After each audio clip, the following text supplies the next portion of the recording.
Hello and welcome to News Central TV. I am Adebola Adeduba. The headlines. IMF warns of deepening economic crisis in Nigeria as cost of living worsens.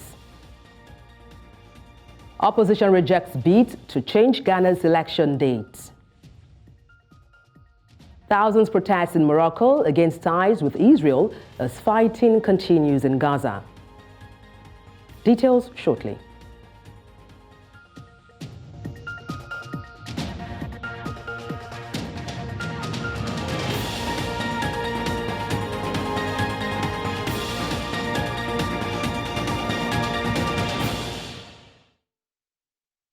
The International Monetary Fund has issued a stark warning about Nigeria's deteriorating economic situation, citing stalled per capita growth, widespread poverty, and soaring food insecurity as worsening factors in the ongoing cost of living crisis. In a new report titled IMF Executive Board Concludes Post-Financing Assessment with Nigeria, the global financial institution highlighted the challenges facing Nigeria, including rising inflation, exchange rate volatility, weak economic growth, and business closures. The report emphasized that low revenue collection has hindered the government's ability to provide essential services and invest in critical infrastructure. It notes that headline inflation reached a staggering 27% year-on-year in October, with food inflation soaring to 32% due to factors such as fuel subsidy removal, currency depreciation, and poor agricultural production. Despite these challenges, the IMF expressed cautious optimism about Nigeria's prospect, acknowledging the new administration's effort to address deep-rooted structural issues. President Bola Tinubu's chief of staff, Femi Gbajabiamila, has said that social media has become a societal menace and must be regulated. Gbajabiamila said this while representing Tinubu at a public presentation of a book, Nigerian Public Discourse. Governor Sanwo-Olu also was represented at the event by his deputy, Obafemi Hamzat. The statement notes that Tinubu maintained that his administration had an obligation to engage in evidence-based discussion and data-reliant decision-making, hence the need for accurate data that would be used for better policy formulation and execution. And joining me on the news to talk about these are Femi Royal, a policy analyst, and Elvis Akpobi, executive director, Not Too Young to Lead Initiative. Gentlemen, good afternoon. Glad to have you both join me. Good afternoon. All right, I'll start with you, Elvis. What are your thoughts on the regulation of social media? Firstly, social media is a tool of our time, and if you agree with me, it's the biggest estate in the world. It's a tool where we've used over time to, amplify the muted voices of other people, from bring back our girls to women now behind wheels in Saudi Arabia, and to, always engage those who contracted governance with our votes. So when I see issues of regulating social media, fine, there are issues of there are challenges with fake news and all that. But the fact remains that you're a Nigerian. Imagine we don't have this tool of our time. We couple with the kind of persons, the mindset of the persons who are leading us today. Nigeria will go into extinction. Not because we don't have good leaders, but because the ordinarily people who are leading us today don't put Nigeria as their primary, they don't put Nigeria first as their primary motive, but they put their personal interest. Let's not forget, to these same persons clamoring for regulatory or regulating social media, they use the same tool to, drag the likes of former President Goodluck Jonathan when they talked about that bring back our girls. Let's take a moment. Yes, just a moment. Let me get the reaction of Femi Royal. Femi, if you're there, some people don't trust the government on this issue. Do you think their doubts are in order? Okay, we'll try to connect with Femi, I believe, in the course of the news bulletin. But Elvis, let's talk a little more about social media. You know, it has a profound positive influence on public life. Talk about reuniting lost families, helping people far away, you know, keep in touch, and even bringing certain issues to light that may not even make it to conventional media. On the other hand, we understand the menace this platform, you know, comes with, like cyberbullying, there is slander, fraud, and the likes. My question really is there that fine balance in actually regulating social media and also not trampling on the rights of people to express themselves? If the persons that are clamoring for the regulation of social media, if they'll be true to us, fine, they can can bend it a little. But at the moment, this is the only tool we have to engage those who contracted governance to. Despite a lot of young Nigerians sometimes go below the belt, not always thinking that on the other side there's the emotions of people are being trampled upon. But the fact remains that if the same energy being put to want to regulate social media is being put in balancing the economy of our country, people will not be escaping Nigeria just to breathe. But if the government does not regulate social media, I mean, how do we ensure that fake news does not continue to trend on social media spaces? I agree with you that fake news have caused a lot of harm, mostly trying to manipulate the mindset of young people who are basically the have a large number of population in our country today. But do people, let's not tell ourselves the truth. Do we trust the people that want to make these policies? Without trust, we can't make progress. During the electioneering, during the campaigns, a lot of promises were made. Are those promises, have they been bettered? All we hear lately is we inherited this, we inherited it, we inherited that. We didn't contract governance to people. We didn't contract governance to people that have vote to give excuses, but to solve problems. In as much as we want to regulate the social media, do we trust the people that want to regulate it? Are they doing it to make a peaceful society, to get a better Nigeria, or they're doing it to shut us up? If we must regulate the social media, we must build trust among ourselves. And if we must build trust among, that's the only way we can make progress in regulating the social media. Okay, I believe we have Femi back with us. Femi, if you're there, I mean, let's take a look at where such regulations are in place, countries where such regulations are in place, like we have, countries like China, even India, where the government can, within 6 hours, pull down a tweet deemed unfit. Femi, do you think this is at variance with democracy?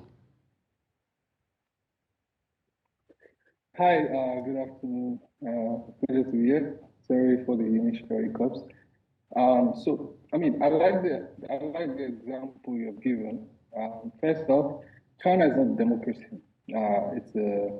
It's sort of a combination of militaristic kind of government, right? Just to buttress my points there, Femi, I was talking about that with respect to Nigeria, where we're practicing democracy. If we're taking, absolutely, yes. So go ahead, please. Absolutely. So that's why I was going to say that a lot of times when our policymakers or politicians generally advocate for regulation of social media, first things on the countries they cite are the likes of China, where it's not exactly a democracy. Imagine in America, for example, and you're putting out for advocacy for the control of social media. You will face very steep opposition, right? Because social media is a very important tool. We must understand that it is a tool, right? And it's also a tool that supports democracy because it gives a platform for sharing information. It gives a platform for connecting with people across different divides, across different political sides, and essentially, the good thing about it is it gives a platform for sharing ideas, for engaging, for having opinions, and for hearing yourself out as much as possible. Most of the politicians that are talking today, a lot of them have leveraged social media to further their ideas, to advance their ideologies and all of that. So advocating for the regulation of it by government, I think it's totally out of the ambit of governance. Government should focus on securing lives and properties and promoting rule of law, like providing the fundamental enabling environment and not stifling the communication among citizens, that will further entrench the ideals of democracy, in this case, as you would expect, But as a democracy in Nigeria, we need to enable communication and sharing of ideas, which social media gives us that platform to do.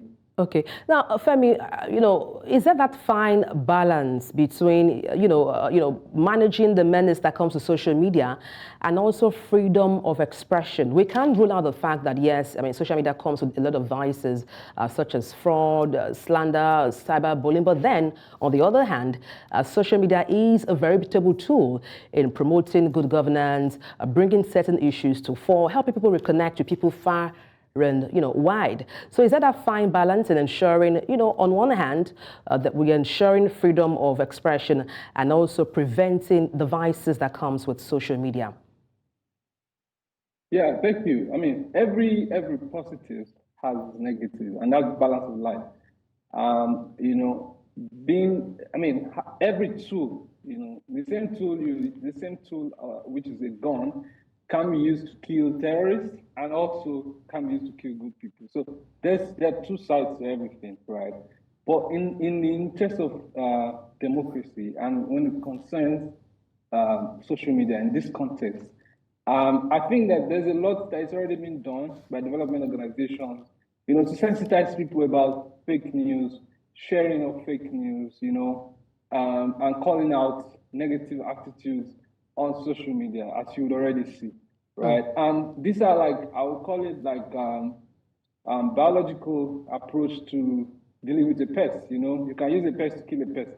It is a working process, but it's draconian for you to say that you want to centralize the control of a tool that is relatively useful to a vast majority of people. I can tell you personally, I know quite a lot of people who have benefited, whose lives have changed, as a result of the use of social media. If you start to regulate it, from the perspective of, you don't want to listen to dissenting ideas or posting opinions, you would have a one-state strategy to dealing with your policy problems. Don't forget the fact that we have a lot of policy misadjustment or misapplication, and it is from these opposing and dissenting views on social media that some of the adjustments are being collected from, right?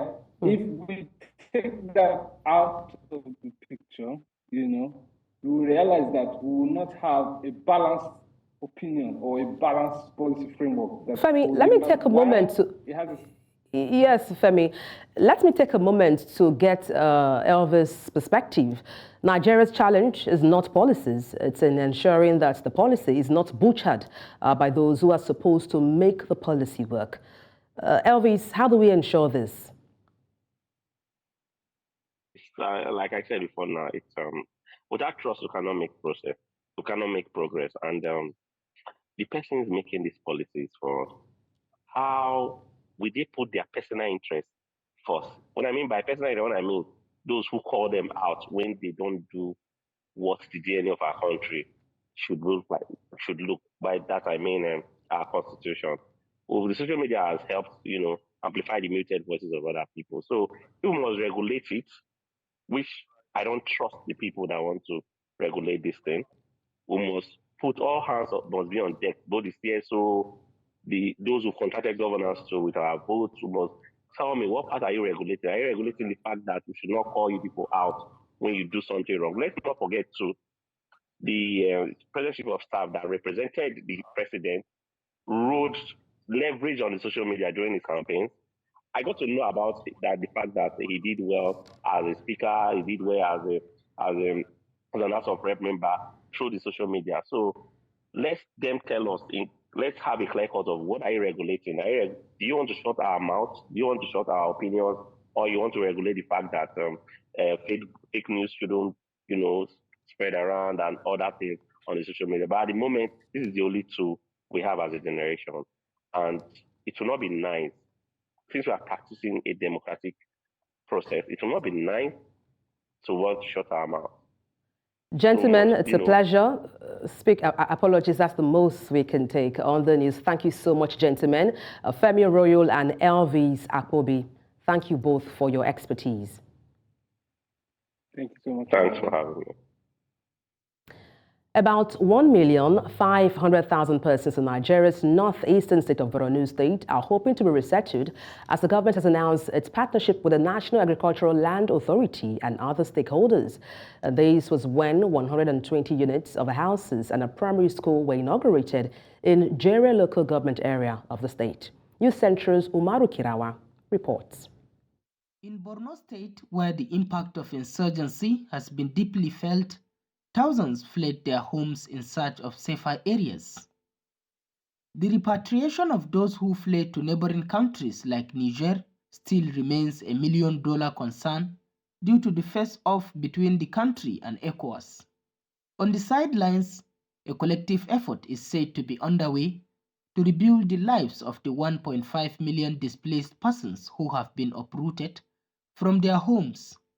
About 3.5 million people were displaced within the last 11 years, but fortunately enough, government at all levels, the federal government, state government, and local government areas in the state, were able to resettle about 2 million of the displaced people. The Boron State government, in collaboration with NALDA and other partners, has launched an ambitious plan to resettle these individuals, providing them with hope for a brighter future. As part of this initiative, NALDA has recently provided 120 housing units to the inhabitants of Dusman community in Jere local government area. These houses are designed to provide a secure and comfortable environment for the displaced families, enabling them to rebuild their lives with much needed stability. President of the Federal Republic of Nigeria, Boron Tinubu, has approved for the establishment of a business school here in Boron State that will be constructed by NALDA.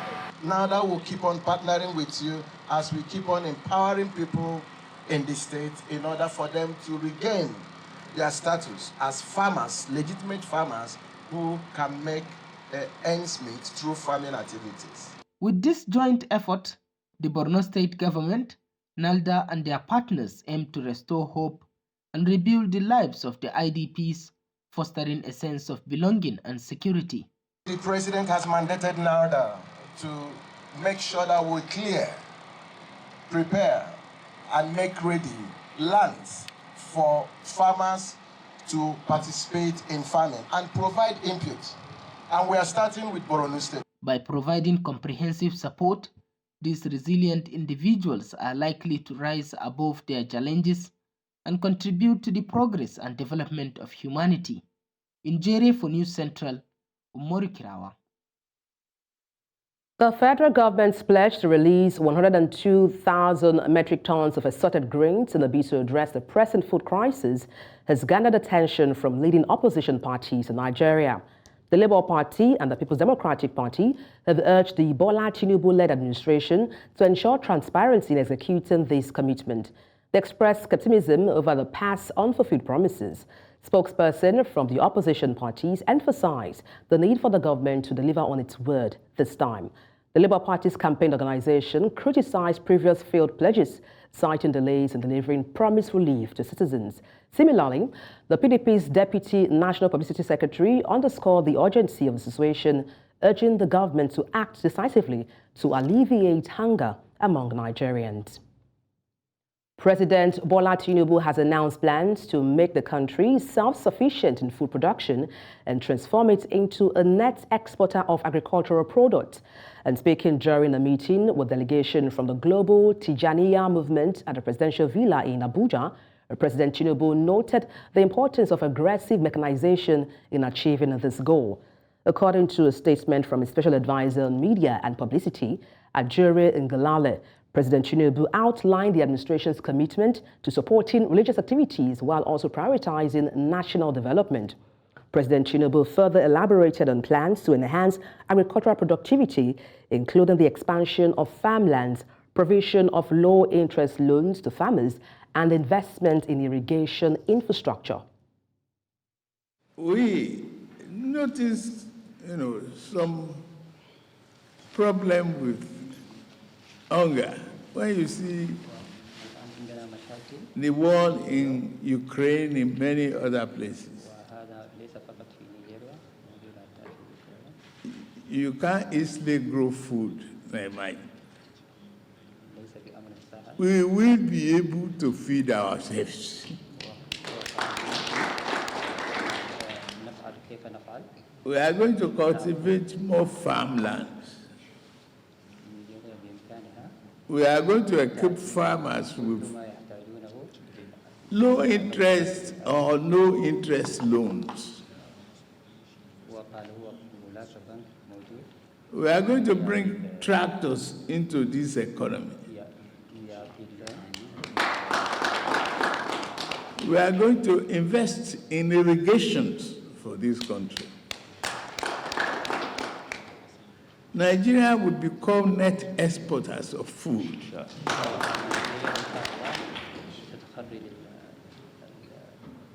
On the 7th of November 2023, 17 local government chairmen appointed were inaugurated by Abia State Governor Alex Oti to manage and control the affairs of the third tier of government. The appointment generated a lot of reaction due to the array of personalities chosen for this job. It's been 3 months since their inauguration, and News Central's Chinwo Ogele examines their journey so far and impact on the grassroots. Successful and established persons called up to contribute to the development of their various localities. The expectations of many were that they would hit the ground running after their inauguration to be able to leave impressions after 6 months. Already, the first half of their race is gone, and what can the masses say about their leadership so far? For you to work well and achieve tangibly, you must relate with the people. You work with them and ask them what is their problem, their challenges, and from there you know what they need and what to do. The state government had vowed to give the local government chairmen the autonomy they required to execute projects in the rural communities. Efforts to get any of the chairmen to speak about this were unsuccessful. For some people who would not speak on camera, they are still not sure of what their achievements are, yet others applaud their chairman. He has done tremendously well, but I still want him to do better in terms of roads. There are some roads the local government can be able to patch, not waiting for the state government or the federal government. And you know quite well that in Abia State, the cases of kidnapping, robbery, and other things, they increased there. But since he came in and the monitoring and making sure that the security agencies at their post doing what they are supposed to do at the right time has helped to limit the level of kidnapping. The masses also gave words of advice on possible areas of focus. At the grassroots, that is where we have the populace. And any little thing done there that affects their life, you are already uplifting the life of the generality of the people in Nigeria. So I encourage the mayors to take their work serious. Because if it's not up to him to do like that, he should do the one he can be able to do, so that when the next person comes in, it will be easier for the next person to achieve that. The ones they have started, let them make sure that they finish it before they leave the office. If there's any place they have to touch, let them touch that place. The local government over the years has been a tool in the hands of the state governors who decide those who occupy the seats as chairmen through appointments and even elections, which makes their claims of giving autonomy to the chief executive of the council areas appear unbelievable. In Omaha for News Central, Chinwo Ogele. You're live with News Central TV. Let's take a short break. Stay with us.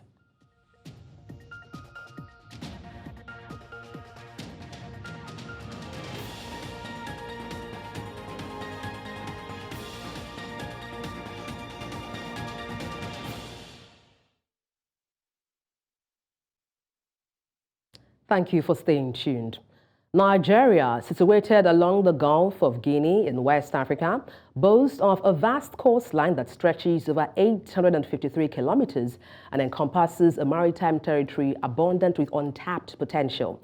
At 90 trillion naira base on 2017 estimate, the value of Nigeria's maritime assets is about 10 times the size of Nigeria's budget in 2018 at 9.12 trillion naira.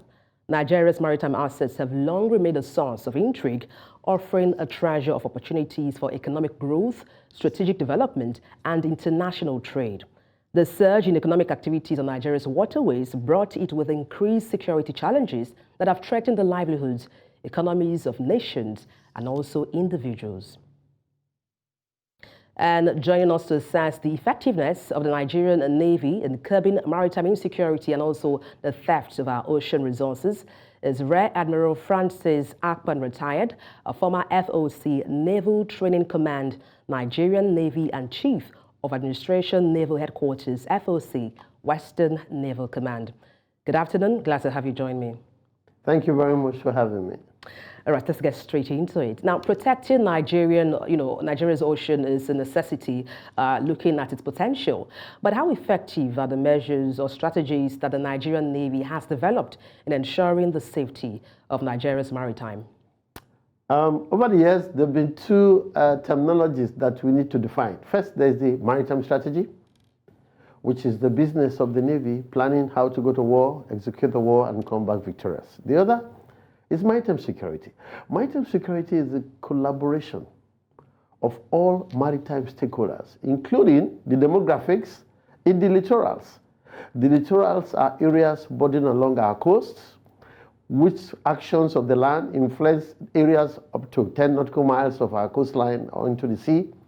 And actions at sea which also influences those on land. So the littorals are demographics between 1 to 5 nautical miles along our coastlines and areas bordering on our seafronts.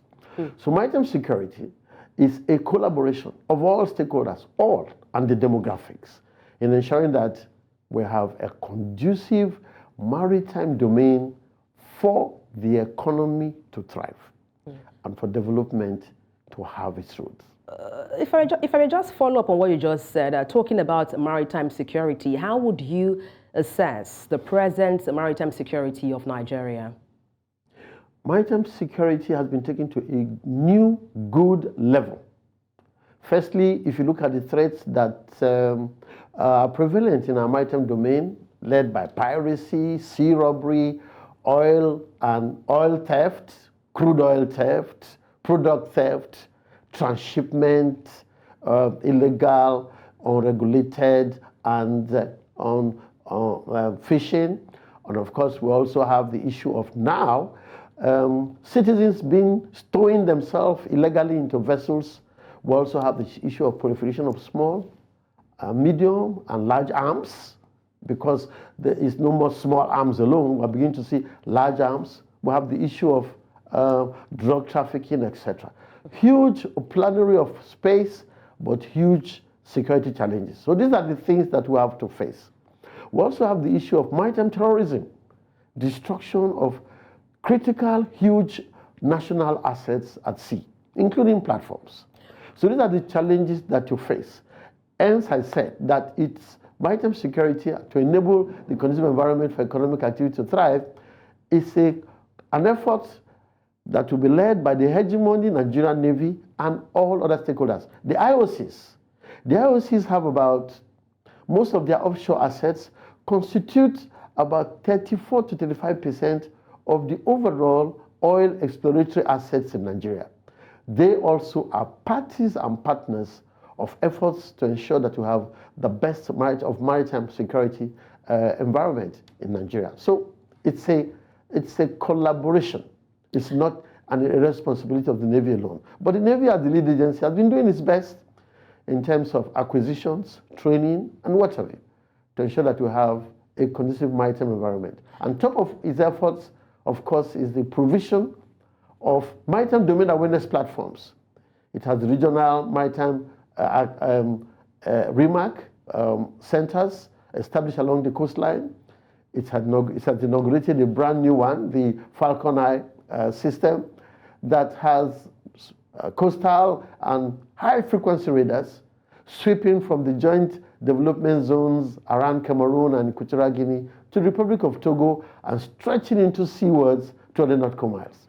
So with that, it's able to pinpoint malfeasance at sea from the comfort of their offices and strategic groups, including, of course, the Office of the National Security Advisor, and maybe for now, platforms or monitors in the State House. Yes. Yeah, but I wonder what your thoughts are on a comprehensive regional strategy, being imperative to successfully combat insecurity and also sustain the success, achieved so far. I believe in the concert of nations in ensuring that we have maritime security in place. Regional efforts, Gulf of Guinea, West Africa, Central Africa, etc.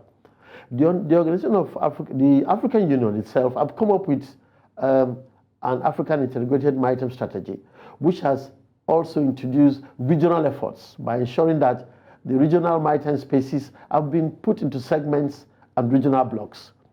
For West Africa, we have, I think, there's a prevailing Yaoundé Accord, which gives members the platforms to share intelligence and information.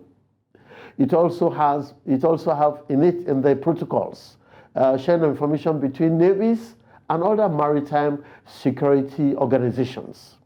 You also have organization around the ECAs, the Central Africa states, and of course with ECOWAS.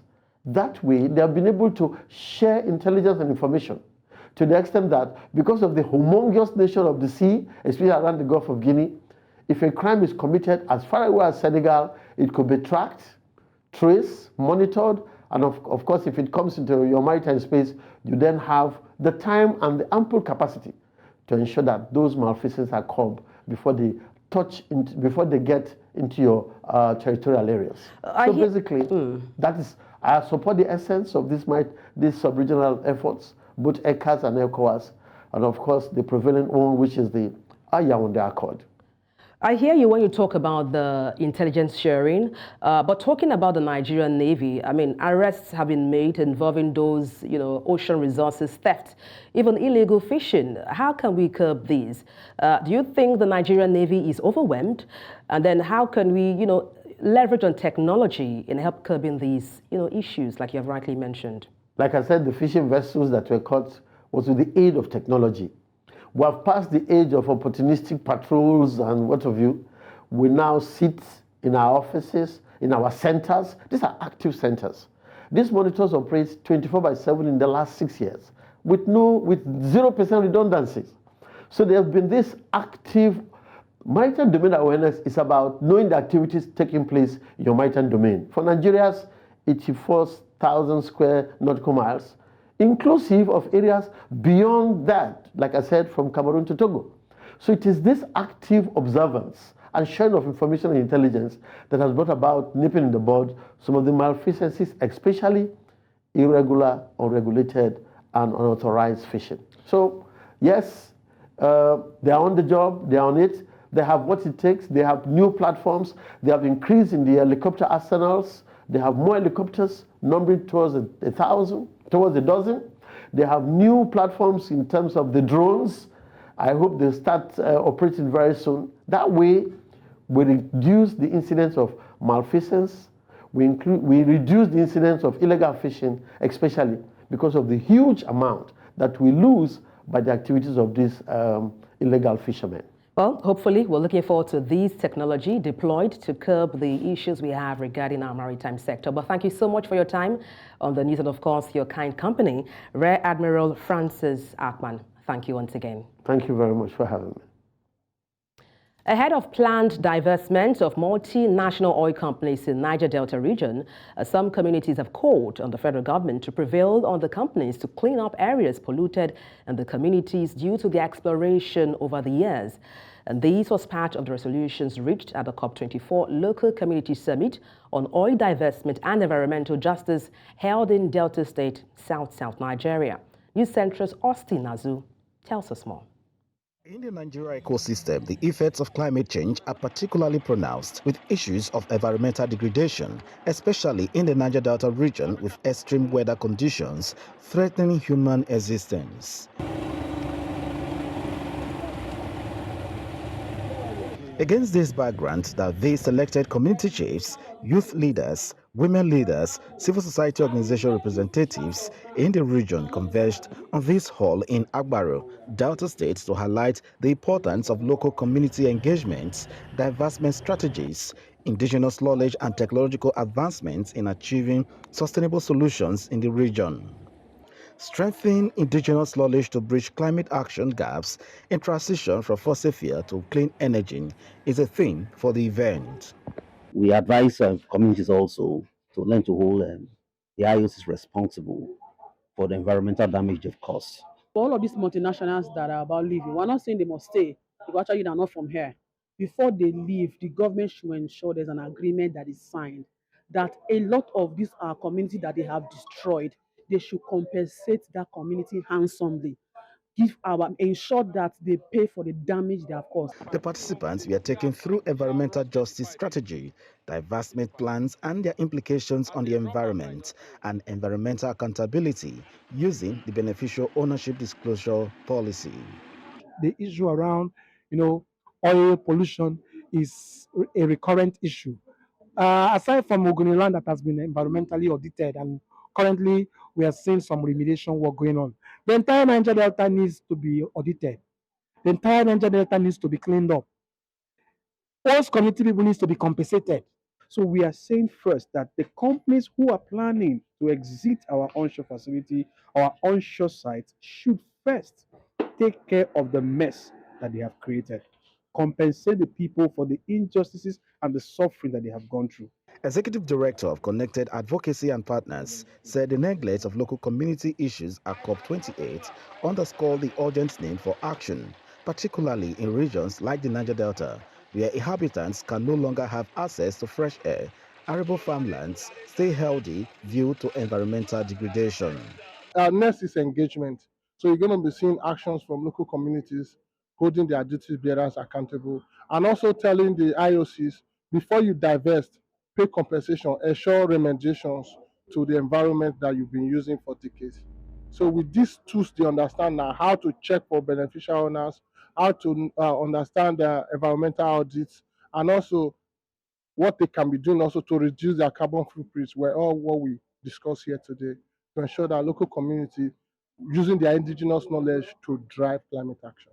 Stakeholders believe that addressing this issue requires a multifaceted approach, including enhanced regulation of the oil and gas industry, remediation of contaminated sites, and investment in alternative livelihoods for affected communities.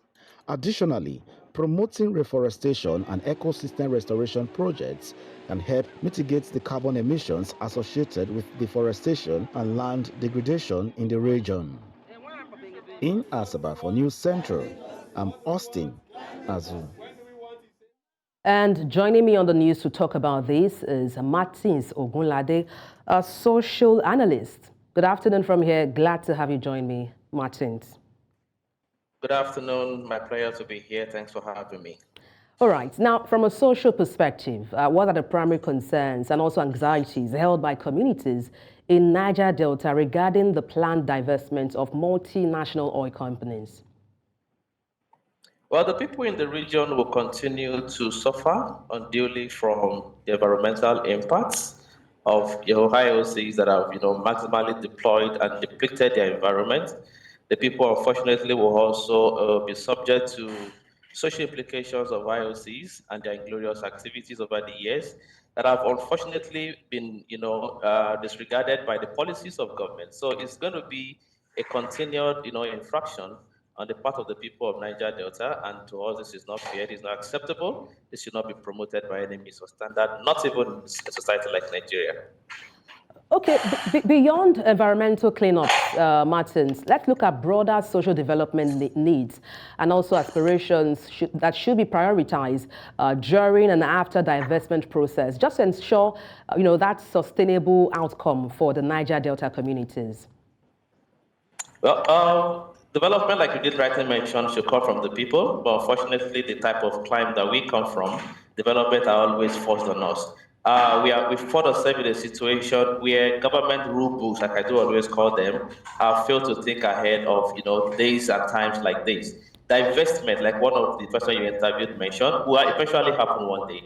These guys are not from here, so one day they will pack their bags and baggages and leave the shores of our land. But then our government have failed to have enough foresight to accommodate eventualities such as this. So I naturally expect that the social concerns that, of course, will emanate from this, divestment, the environmental implications that will be natural from this divestment, and the knowledge gap that we'll begin to see in the next coming days should have been catered for by the policies of government. People have said environmental audits are being carried out. How far are we going to implement this audit? And let me also say for a fact that this is not the first time that investment is happening in Nigeria. In fact, in the last 10 years, about 26 mining licenses have been divested, across Niger Delta, Nigeria. So this is not the first time. And then we are passing liabilities over to people who don't have capacity to even manage this infraction. So the problem continues. And then we have to ask our government, what exactly are they doing to curb this menace? It's still about the government. And then we have people who are being subjected to this hardship. They understand the terrain. They know what could be done, but they don't have the capacity to go ahead for climate action. And that's why they are asking for commensurate compensation that could return them back to their lifestyle. Their lifestyle are fast depleted. The environment is gone. They don't have a life of their own anymore. Their water bodies are polluted. And these guys are on the verge of running away. Government should prevent and close the doors. Otherwise, it's going to be something that we don't envisage, which I don't pray for anyways. And that's the most we can take on the news. Martins Ogunlade, a social analyst, thank you for your time. Thank you too for having me. Bye. You're live with News Central TV. Well, tragedy strikes as explosion rocks Western Cameroon, killing one. We'll bring you details of this shortly. Stay with us.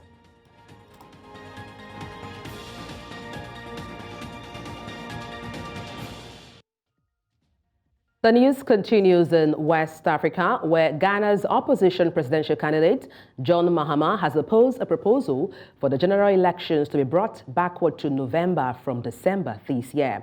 The Electoral Commission, EC, said a proposal initially put forward by the political parties aimed to allow sufficient time for the Commission to effectively manage its operations, particularly in the event of a runoff. However, Mahama, the National Democratic Congress NDC party candidate, said the proposed date change for the general elections was not feasible. The former president urged the commission to get its house together to ensure credible polls.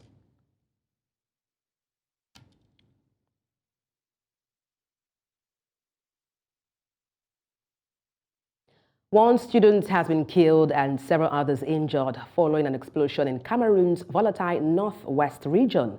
The explosion occurred on Sunday during a Youth Day commemoration match in Nkambe town, sending shockwaves through the community. Disturbing videos circulating on social media capture the chaotic scene as students scramble for safety in the aftermath of the blast. Authorities suspect separatist fighters to be behind the attack as tensions continue to simmer in the Anglophone region. The separatists had enforced a lockdown to disrupt the Youth Day celebrations, highlighting ongoing unrest and violence in the area. Tragically, attacks targeting students, teachers, and educational institutions have become common in Anglophone Cameroon. These latest incidents underscore separatist efforts to enforce a boycott of education, a strategy they have upheld for over 7 years. The news continues in North Africa, where thousands of Moroccans have taken to the street of Rabat, calling for an end to ties with Israel over its actions in Gaza. Some waved placards saying, "Stop the massacre and normalization is treason," during the march. Politicians from across the spectrum are reported to have been among the crowd. Morocco established diplomatic ties with Israel in 2020 under the U.S.-brokered Abraham Accords.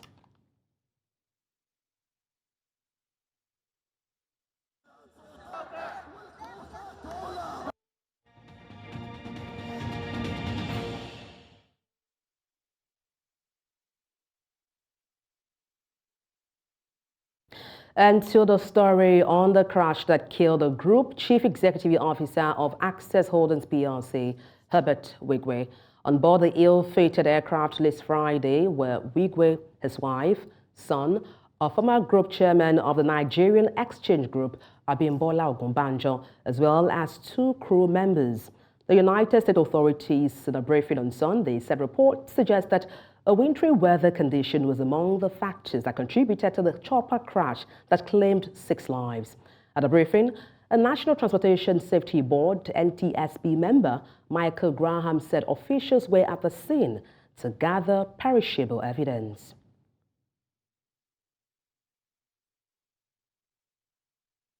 And joining me on the news is Suraj Oyewale, FCA Chartered Accountant and Fiscal Policy Analyst. Good afternoon. Glad to have you join me, Suraj. Good afternoon. Thanks for having me. All right. What more can you tell us about the late Herbert Wigwe? His death was a colossal one to not just Nigeria, but Africa. He was a man that, alongside his friend Ike Imokwide, both decided to pick up a dime bank in 2001, 2002. They left their jobs in Guaranty Trust Bank or as directors then to pick up a dying bank and transform the bank into one of the biggest in Africa within just 20 years. I mean, that's not something you see every day. That's a major success by any standard. So his death is no doubt a major loss to not just the Nigerian economy, but the global economy as well. Well, we understand the bank he co-founded is expected to survive, since corporate governance should be in place. But do you think such structures exist for other of his ventures? Oh, it does exist. I mean, don't forget the fact that even though he was the second founder CEO, he was, his friend from GTB, who also, was part of the transformation team of that bank. I was the MD between 2002 to 2012 for 10 years. And then Hyde became the 2014. Then Abbas himself became the MD in 2014. He was there for 8 years before he moved to the group level as a group CEO. So I'm sure that's a succession plan. I mean, one thing about organizations like that is that they have executive directors, they have deputy MD, they have people who are already involved in the day-to-day running of such organization. And I'm sure that there should not be problem with any succession planning. Well, thank you so much for your time on the news. Our deepest condolences, of course, to his family and associates. Thank you so much, Suraj Oyewale. You're welcome. Thank you.